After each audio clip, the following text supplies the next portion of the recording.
Okay, today's lecture will be on working conditions and labor unions. The rise of industrialization led to rapidly expanding workforce. Labor unions grew amidst the unregulated working conditions and violence towards the supporters of organized labor. We're going to go a little bit more into detail about these things. So as we had talked about, the working conditions were very, very harsh during the Industrial Revolution. Due to laissez-faire capitalism, which is that idea of hands-off government in relationship to the economy, business owners didn't have rules on how they should run their business. So they could do essentially whatever they wanted. They could treat the workers how they want, they could regulate their factories the way they want, pay their workers what they want, and there was no stipulations by the government on what they could and could not do. So the business owners, in order to maximize their own profits, took advantage of the workers in order to make more money.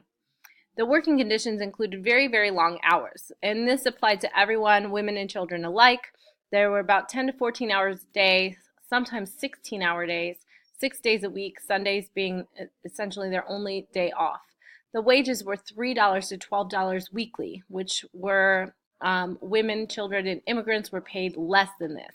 So $12 weekly is probably on the high end of things, $3 being the low average, but it could definitely even be lower than that. So this is somewhere between about $80 and $300 a week.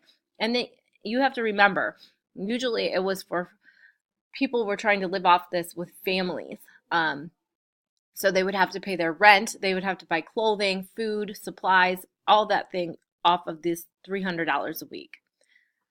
And that was very high.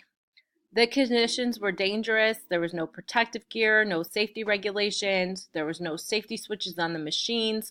There were no fire exits or fire safety codes. So everything was very dangerous. And as we'll look in some of these pictures, you can see that the situation for children especially was very grim. And again, there was child labor. Children as young as 6 years old were working in the factories. They were full of energy, and it was easy to pay them very cheaply. So here are some pictures. You see these boys as newsies. Their job was to deliver newspapers for the day. These are mine workers. You can notice that they have no equipment, and they're dressed in their regular everyday clothes, and they're working out in the mines. Again, inside a factory, it looks like it may be, I'm not sure what kind of work this would be. Metal working, glass blowing. But again, rips in the clothing, no safety or protective gear, no gloves even. Works at a fishery. So he's standing in oyster clam shells, no shoes on, very young, working all day. Ripped clothing, no gloves, if you think about how sharp shells would be. Picking cotton, pulling the bag of cotton along with him. And they are working in textile mills, no shoes, up on top of the machines with the thread that's just running very quickly, no safety stops. So very dangerous conditions. Clothes are very dirty.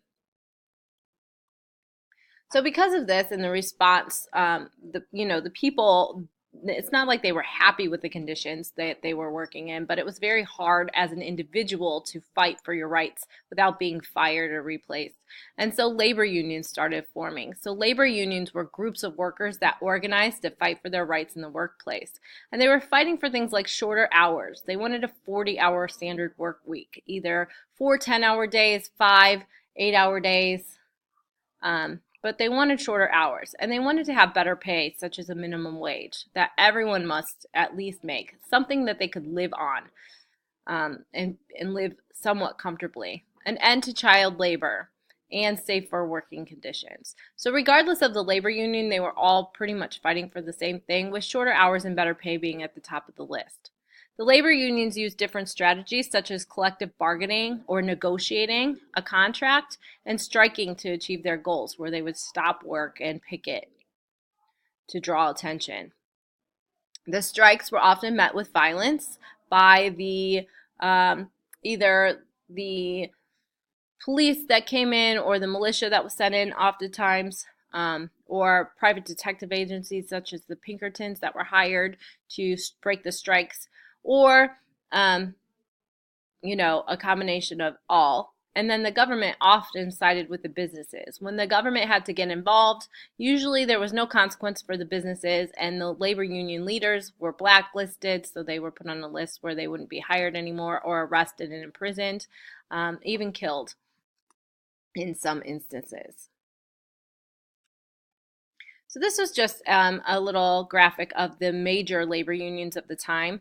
And as you can see, they were all advocating for the same thing, but they went about it in different ways. And some were more accepted than others. The International Workers of the World and the Knights of Labor were fighting for socialism, which is an economic system where all of the resources are publicly owned and shared by the people. So it creates more of a balance between rich and poor, or a somewhat classless society. These were usually formed by more immigrant groups and unskilled laborers. They did accept pretty much everybody into their union. A lot of times they were frowned upon and looked down upon as labor unions because they were so controversial in their efforts and associated with violence and these extreme ideas of socialism.